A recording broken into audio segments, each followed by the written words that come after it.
Hello, hello, hello, everybody. Happy Thursday and welcome to Candyland. My name is Amanda, and I'm here today to kick off my new series called At the Table with Amanda Casual Conversations. So, we're going to talk about all things food. So, you may ask yourself, well, Amanda, don't you sell vintage and ephemera and make art? And you know what? Yes, I do. But I also am a classically trained chef. I've been in food my whole life, ever since I was 14. So I went to culinary school in high school as kind of a um, elective. I was like, what's the word? Vocational. And I took that for 2 years. And I thought, well, this is something I think I would really like to do. So it was very exciting. And I was like, well, let's go to college. So I went to college, to culinary school. And I went to Johnson & Wales in Providence, Rhode Island. And I took savory culinary classes. I made it through a year and then I had to come home because of family stuff. So I did, and that's okay. And I did a great job of bouncing around Cleveland and getting all kinds of awesome, different experiences in food. I have worked anywhere from corporate to independent restaurants to tiny mom and pop shops. I've done front of the house, I've done back of the house. I've owned my own business. So I've done a lot when it comes to food. And I really chose food because it was something familiar. And, in high school, when you're told to, hey, pick a track for your life, it's an interesting choice that you give children, right? Like, here, plan out the rest of your existence based on what you're into right now. And back then that was comforting. My grandma cooked. My mom could not cook. So I was like, well, somebody's got to learn. So I went to culinary school and I learned the classical way to cook. And I did well in school. And I came home and I got a job working at a restaurant called Lock Keepers in Valley View. And that really started off the rest of my life. So Lock Keepers, if you don't know, is a fine dining steak and seafood house here in Cleveland. And I mentioned that one specifically because that's where I met my husband. So I met my husband working at Lock Keepers. And I moved in as a roommate and I never left. I found my dude. So I was really happy. And he's obviously a chef as well. So never a dull moment or a not tasty moment, I should say, in this household. My son's very thrilled about that fact most of the time, as long as it's not a vegetable, right? So I met Josh and my husband, and he flew me to New York, proposed, and took me to all of these beautiful, crazy, high-end chocolate shops that I had never seen before in Manhattan. And let me tell you, it was an amazing experience. I got to see so much just new things for me. I grew up here in Cleveland, Ohio, and we didn't travel as a family. So I was comfortable with what was around me. So being in such a large city and taking the subway and finding all these amazing places in one spot was just outstanding. We went to Keys Chocolate. We went to Maison du Chocolat. We went to Jacques Torres. Just an incredible weekend. Really, I got diamonds and chocolate. What girl could say no, right? So we came home and I thought, we don't really have something like that here in Cleveland. Nobody really does high end. And all we have here is a local store called Mally's. And they've been in business for forever, right? But they do classical, like Midwest treats. So there's fudge and mallow bars and nonpareils, chocolate covered raisins, bridge mix, that sort of thing. So there's nothing wrong with that stuff. Is darn good, tasty too, right? You're gonna offer me chocolate and I'm gonna say no. What kind of person am I? Who do you think I am, really? And so we did something on a different vein. So as classically trained savory chefs, my husband and I like to pair high-end beer and fine wine with our chocolates. So we had a chocolate shop for about a decade here in Cleveland called Lily Handmade Chocolates, later known as Lily Chocolate and Confections. We originally opened in Tremont in 2009, and we did so many fun things. We were known for our truffles. We would have anywhere from 12 to 18 different flavors on any given day. We would have different chocolate bars, confections, caramels, marshmallows, pâte à fouille. We did our own drinking chocolate, a whole just wealth of creative concoctions, if you will, over the years. And eventually we moved out of Tremont. We moved to Old Brooklyn, got rid of the beer and wine license, and just kind of upped our game in the confections business. And then we right before COVID hit, we closed up shop. And so now we do our own thing. I do this and my husband does what he likes. And that's why we're here. I miss food. I want to talk about food. I want to hear what you guys have to say about food. So that's kind of the reason that I started this series. So I hope to do this once a week.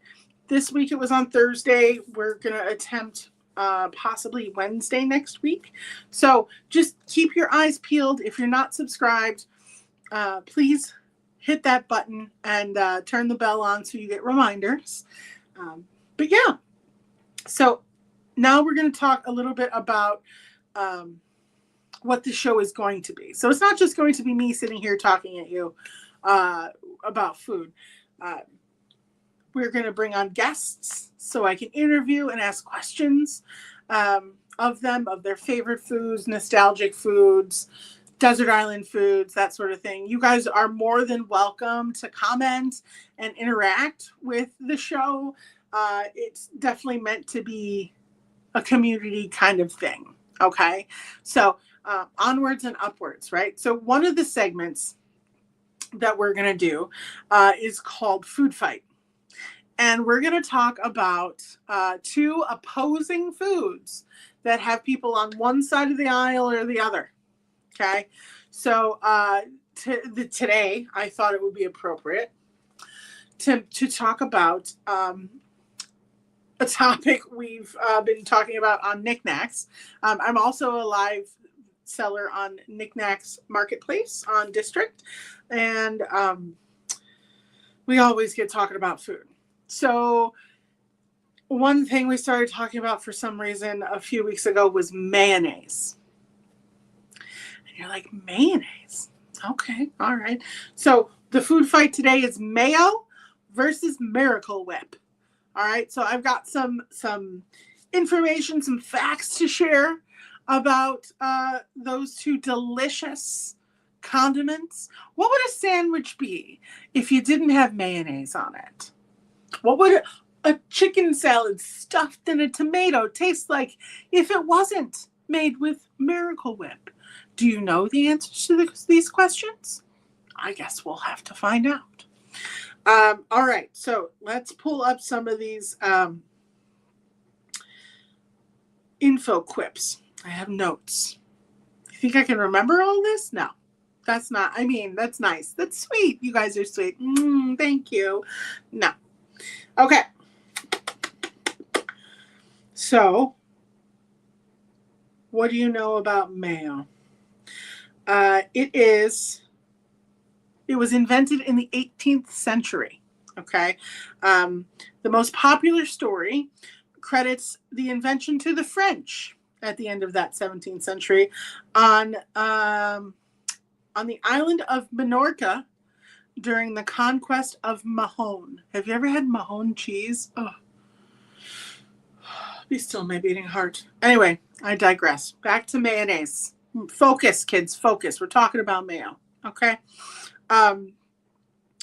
To celebrate the victory of the conquest, the Duc de Richelieu, yeah, I butchered that, forgive me, his chef couldn't find cream, so he improvised by mixing egg yolks and olive oil. So mayonnaise is simply an emulsion of oil and an egg yolk. So you can use olive oil, pumpkin seed oil, hazelnut oil, whatever oil you want. I mean, don't use hazelnut oil. That's so expensive. And I don't know what you would, I mean, I'm sure we could think of something to put hazelnut mayonnaise on, but that's for another show. Okay. We'll come back to that. Put a pin in it. Okay. The resulting sauce was named Mahonnaise after the city of Mahon. So it's Mahon. Okay. Over time, the name morphed, and the sauce was further refined by French chefs, incorporating vinegar and lemon juice and other seasonings. Helps balance the fat, all that stuff. Okay. Emulsions are important. So in the 19th century, the word mayonnaise began appearing in British and German cookbooks as we know it today, and was added to menus in places like New York by 1838, which is pretty cool. In 1907, Amelia Schlorber,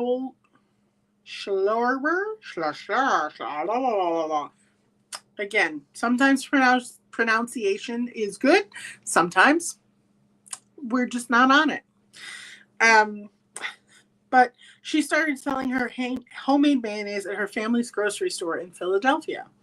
And in 1912, German immigrant Richard Hellman began selling his mayonnaise in jars from his New York deli, marking a major step towards mass production.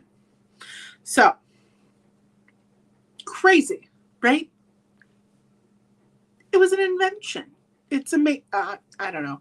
It's crazy to think about and track down foods and things we experience daily to something so crazy hundreds of years ago. I think that's pretty cool. So, of course, mayonnaise was first. If anybody wants to ask, it was mayo. They were first. Miracle Whip didn't come around until 1933 when Kraft introduced it at the Chicago's World Fair as a cheaper alternative to mayonnaise during the Great Depression. It's a salad dressing, not a mayonnaise. What does that mean, right? You're like, salad dressing, yeah. Who's putting Miracle Whip on lettuce? Plenty of people, okay? But it is contains less than 65% vegetable oil. So the name Miracle Whip came from the miraculous whipping machine used to blend mayonnaise with a less expensive boiled dressing and spices, creating a creamier, tangier, and more economical product. Well, isn't that nice? It was an economical substitute, which was often seen as rich and expensive. Mayo was thought of as rich and expensive. So remember that next time you don't want to put it on your BLT. Okay? You're taking the fancy off. Which I thought was pretty funny. So the whip in the name comes from the whipping machine used to create its creamy consistency. The miracle part was a marketing effort to highlight its versatility and affordability, obviously. Today, it's still a popular condiment, although it has a sweeter and tangier flavor profile compared to traditional mayonnaise. So if you didn't know, now you do. So you have to tell me in the comments what you prefer. Are you a mayo person? Are you a Miracle Whip person? What do you prefer? How do you use your condiments? Is it on burgers but not sandwiches? Is it only on turkey? Do you dip your French fries in it? Do you make your own mayonnaise? Do you have a favorite brand? So many questions. I need to know all of it because I love hearing about what you guys like when it comes to food. So don't be shy. Share with us. Let us know. We can talk about it. Okay? So if we're going to get specific, I'm a mayo gal. I don't like Miracle Whip. My mother used it.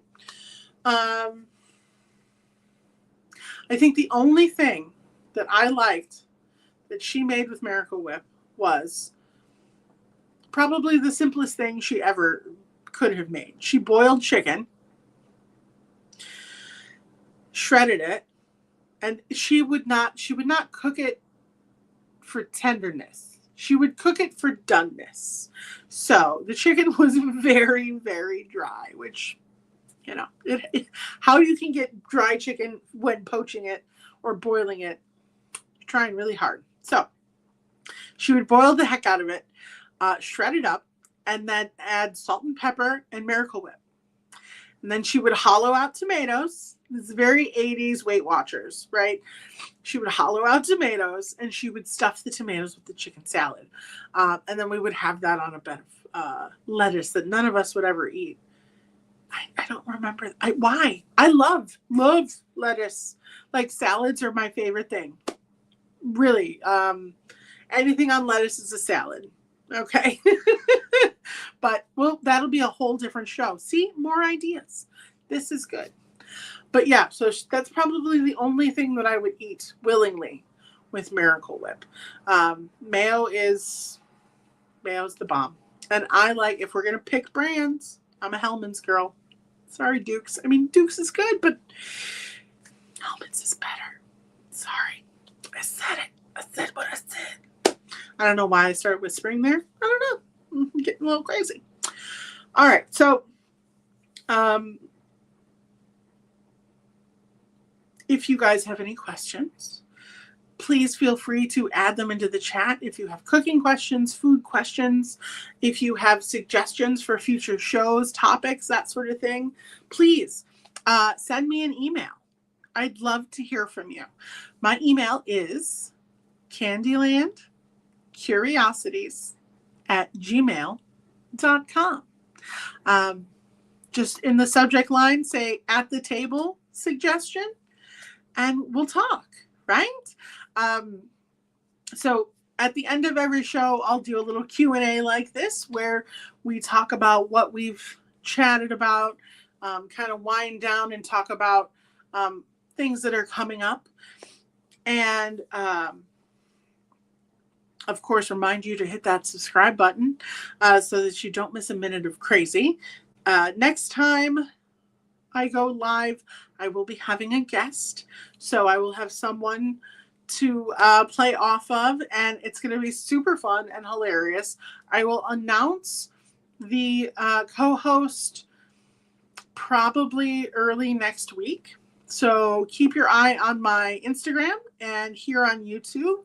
I'll post it in a short, and I'll announce the big reveal for my first guest.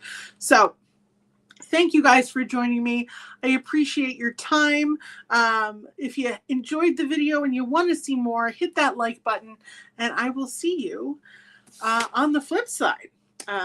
So eat. We've got 2 taglines to try. You guys are going to have to give me feedback, all right? I've got ideas, all right? So choice number 1. This is how I'm going to sign off every time. I need feedback. Because every great story deserves a seat at the table. That's a good one, right? Right? Yeah, it's not bad. Not bad. I think I like this other one better. Okay, ready? Eat, laugh, repeat. That's how we do it At the table. I mean, I won't say it exactly like that. It's probably going to vary. Just being legit. So you guys, you ponder that. I'm going to think of other ones too, but we're going to try out different ones and see what sticks. All right. We're going to throw spaghetti at the wall. All right, friends. Thank you so much for hanging out with me today. I hope to see you again next week at the Table Casual Conversations. Have a great night. Bye.